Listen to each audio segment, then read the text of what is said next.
Good morning, students. In our today's class, we will continue our this poem, जो हमारी second poem है आपकी focus book की.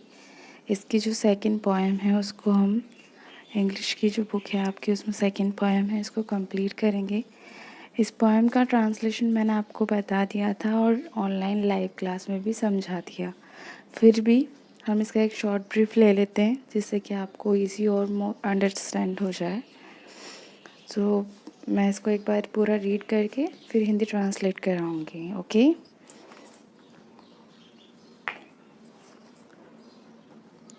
Who has seen the wind? क्या हवा को किसी ने देखा है? यह हवा को किसने देखा है? Neither I nor you. But when the leaves hang trembling, the wind is passing through. Who has seen the wind? Neither you nor I. But when the trees bow down their heads, the wind is passing by. So students, इसका mean है कि हवा को किसने देखा है या हवा को किसने देखा है. ना तो मैंने देखा है और ना ही आपने देखा है. बट जब क्या होता है कि हवा चलती है तो पेड़ की पत्तियां हिलने लगती है जिससे हमें एहसास होता है कि हवा चल रही है.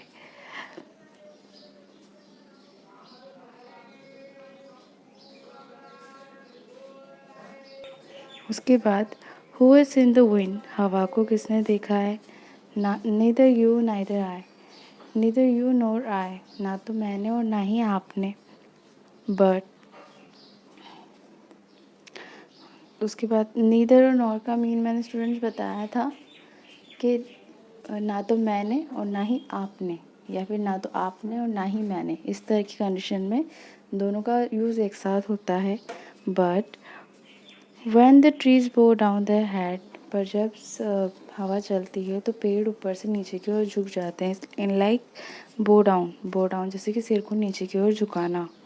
The wind is passing by, इसका मतलब हवा वहाँ से गुजर रही है. तो इसका मतलब पोएम में ये है, पॉइंट हमें ये बता रहा है कि हवा को किसी ने नहीं देखा है. ना तो मैंने देखा है और ना आपने देखा है और ना ही आपने देखा है और मैंने देखा है. किसी ने भी नहीं देखा है. बट हवा है. कैसे पता चला हमें? जब पेड़ों की पत्तियां हिलने लगती है, जब पेड़ों के सिर जो होते हैं वो झुकने लगते हैं तो हम महसूस होता है कि हवा चल रही है. तो इसका मतलब ये है स्टूडेंट्स कि हम हवा को, विंड को सिर्फ फील कर सकते हैं, महसूस कर सकते हैं. हम उसे देख नहीं सकते, ना ही टच कर सकते हैं, ना ही देख सकते हैं. We just can feel it. हम सिर्फ उसे महसूस कर सकते हैं. तो पोइट ने यही बात बताई है कि हवा चाहे किसी को दिखे या ना दिखे पर वो है और हम उसे सिर्फ महसूस कर सकते हैं.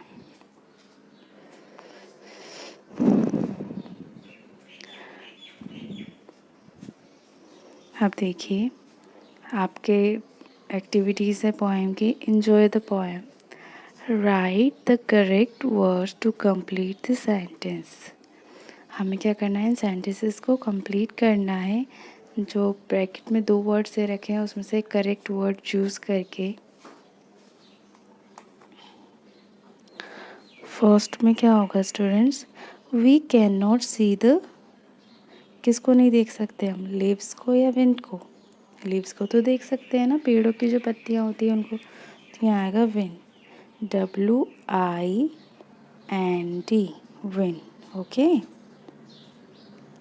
Next, we know that the wind is passing by then the tree.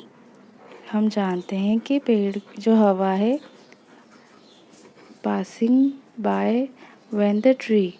हम कैसे पता चलता है कि हवा पास से गुजर रही? जब हवा पेड़ों के पास से गुजरती है तो पेड़ों में क्या होता है?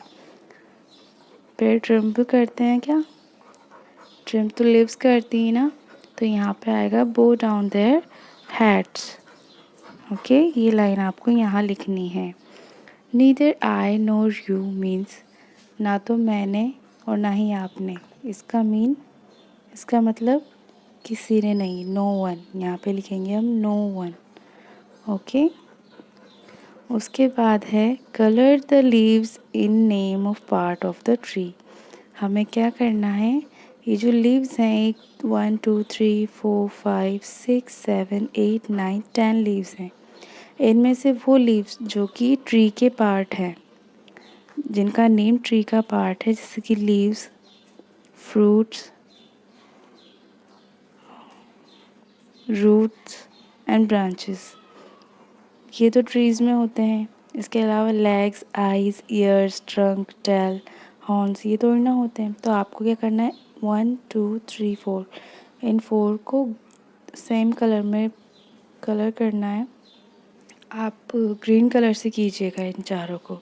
उसके अलावा 1 2 3 4 5 6, जो 6 हैं, इनको आप डिफरेंट कलर से कलर कर सकते हैं या फिर ना करें। ओके। नेक्स्ट है circle the correct sound word to complete these sentences.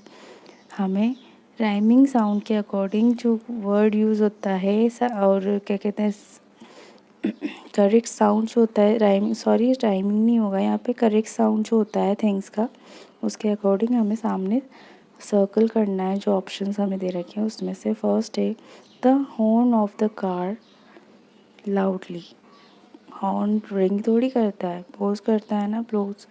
तो यहाँ पे इस पे सर्कल करेंगे हम। Next the rain drops kilter कैल्टर ना आएगा, यहाँ पे आएगा पिल्टर पैल्टर, ये चीज़ आएगी यहाँ पे। Okay. On the roof can you hear the bells. Bells क्या होती है, रिंग होती है, सिंग होती है, ring. I can hear the tick tock और jingle, tick tock of the clock.